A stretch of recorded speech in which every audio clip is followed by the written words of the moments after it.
ما ينفعش يبقى بديل الصن بلوك، ما ينفعش أبدًا نعتمد عليه في الحماية من الشمس. جالي أكتر من comment بيقول إنه ينفع نستخدمه كبديل للصن بلوك، وأنا لازم أوضّح النقطة دي لإن ممكن يحصل ضرر كبير جدًا للجلد لو ما عرفتيش الفرق بينه وبين الصن بلوك.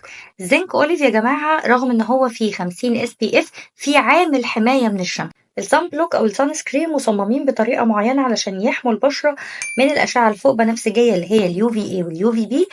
الUVA والUVB بيدخلوا للإبيديرمس اللي هي الطبقة الأولى، والديرمس اللي هي الطبقة التانية. بيعملوا إيه بقى؟ الUVA بتعمل تجاعيد مبكرة، بتعمل خطوط في البشرة، بتعمل كلف، بتعمل تصبغات، والUVB بتعمل التهابات وحروق وطبعا تهيج في البشرة. الصن بلوك بيعكس أشعة الشمس بيخليها ما تدخلش للجلد خالص، والصن سكرين بيعمل فلتريشن بيصفي الأشعة بتاعة الشمس، ما بيدخلش الأشعة الضارة لجوه الجسم. ولو انت طبعا بشرة حساسة ما ينفعش خالص ان انت تستخدمي الصن سكرين، الافضل ليكي انك تستخدمي الصن بلوك عشان ما يحصلكيش irritation والتهابات وحساسية انت في غنى عنها خالص. وده كان الفرق ما بين الصن بلوك والصن سكرين، وحبيت اوضح لكم ان الزنك اوليف ما ينفعش يستخدم كبديل للصن بلوك.